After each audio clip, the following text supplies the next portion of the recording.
Capital in the Morning with Renee and McBool.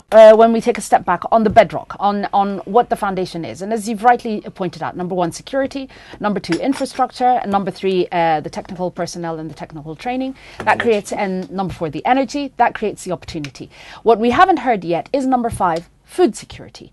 And food security in this country is just, it's a perennial story. We're waiting for it. The next round of Kenyans for Kenya, to the north, to the east. And with food security, of course, the greater issue, which is the one of land.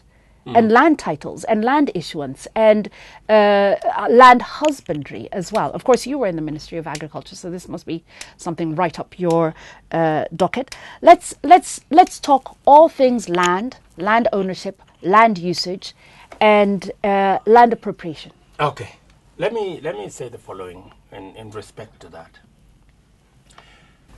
As a government, we've set out that we want, and we went to the public and told the public that others were discussing about a land problem. We have the land question. We have the land answer.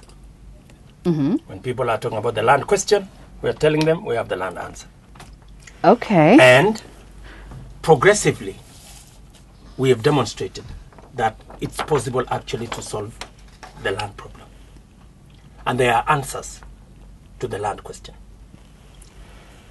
Number one, we are rolling out 3 million titles before the next election. 240,000 titles, for example, are already being worked on in Meru. We should be able to do that either before Christmas or early in January. The coast, Nyanza, Rift Valley, many parts of our country are now being adjudicated and surveyed. Not necessarily because by getting a title you can solve all the problems. No. We can have certainty, about land ownership. That's important, to create certainty. And that is why even when there was a quarrel between the Ministry of Lands and the National Land Commission, the President and myself stepped in and said, no, this quarrel is not on. We are not about to cast doubt on the security of title for our country. And I'm happy that the two institutions have now agreed to work together. Are they working together? They must. They have no option and they have no choice. Because, land is too important, and the security of land tenure is too important for anybody to subject it to some quarrel. Number two, we need to disabuse ourselves of everybody wanting to own a piece of land. I think as Kenyans, we must come to terms that land is finite, right? And land is not necessarily for ownership. Land is for use, to be able to get things done. And what are we doing about that? Many people like yourself, Renee, you shouldn't be looking for a piece of land somewhere in Nakuru. You're good if we get you a flat in Westlands. Where will I bury my ancestors? Where will I bury ancestors? No, ancestors are not buried in flats. We have a cemetery, my friend. That's the business of a It's cemetery. full. It's full. We'll get another cemetery, So really, we must get to terms with reality, right? And for your information, you get a better return with a flat in Mlolongo than 5-acre piece of land somewhere in Nyahururu. Reality dictates that is the case. But let's move on. That's the land issue. We really need to have a discussion and a conversation as Kenyans and get everybody and tell everybody it's not a must that you own a piece of land. You can be progressive, you can be successful, you can be rich without owning a piece of land. But you've tied it to something that's very interesting, which is home ownership. Correct. And the problem with home ownership is the cost of homes and the cost of construction. That is where we're going. And that is where, if you had me, how to bring down the cost of a home so that you can own one. You can buy a home for 2 million, instead of 8 million, what it is now. is for us to produce the materials locally. We must get the steel locally. We must get the cement locally. We must get every other item that is used in construction locally, and it is possible. And we intend to achieve it in the next 2 to 3 years, right? Secondly, we are bringing the cost of mortgage down, because that's the other additional cost. The good news, mortgage was at 18, 20%. The good news is many institutions have promised us, just by virtue of forces of demand and supply. For example, Kenya Commercial Bank have said by the end of this year, they want to bring their mortgage to single digit, that is below 10%. Sustainably? Yes, it's their own commercial, balancing. It's nothing to do with government intervention. It's just that what they told us to do is what we are doing. What we are saying is we do not want government to crowd out local borrowers. That's why we are going for the Eurobond. We can borrow from outside so that Kenyans can have access to borrowing from the local market. Those are the things we are working with the Kenya Bank Association and the other people. But food is a very important component. I've seen many people there talk about fertilizer, seed, food production, that kind of thing. Let me say the following.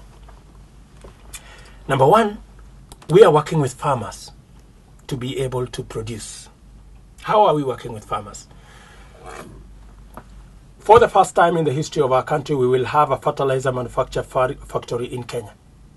We have undertaken that by January 2017, there will be a fertilizer manufacturing factory in Kenya, so that we do not have to wait sometimes inordinately for fertilizer to come from Ukraine or some other place. That is one. Two, we are expanding our diversifying our agriculture, bringing in new seed. We are creating new seed for potato. We are, creating a bigger array of supply of different sources of food. Number three, we are expanding our irrigation. You've heard about the irrigation plan that we have right in the coast, all the way to the pastoral areas, and in many parts of our country. We are expanding irrigation. Irrigation is the agriculture of the future. We have a program running at the moment with Brazil to mechanize, to bring in more tractors, more harvesters, more harrowing machines, and all that. Again, working with the county governments, that should be rolled out, because the agriculture of the hoe is the agriculture of the past, right? And then thirdly, we are embracing technology when it comes to agriculture. We are embracing technology in terms of seed production, technology in terms of making sure that we have tissue culture. For example, we have tissue culture, banana. We have an array of technology that will help us do modern agriculture. Sometimes this is injected with primitive talk. You hear some people saying, "Oh, tissue culture," or you'll grow an extra head, so you're an extra limb. I don't know, which is really primitive and backward. This is what is happening everywhere in the world. India can feed 1 billion people because they use modern agricultural techniques. They use technology. America, where sometimes some African countries go looking for food, they use technology. It is primitive for anyone to tell us those countries can use technology to produce food and feed their citizens. We must continue to use old stuff because we are scared of using technology. That to me doesn't add up. Are we having a GMO argument by extension? This GMO argument is really put out of proportion, because every other time we want to benefit from technology, this GMO thing is sprung on us. Oh, you must not do GMO. Let me ask you, madam. Yeah? The people in Turkana, some of them who are eating roots and all manner of things, before you engage in a discussion about GMO technology and what have you, let us first have a full stomach, all of us.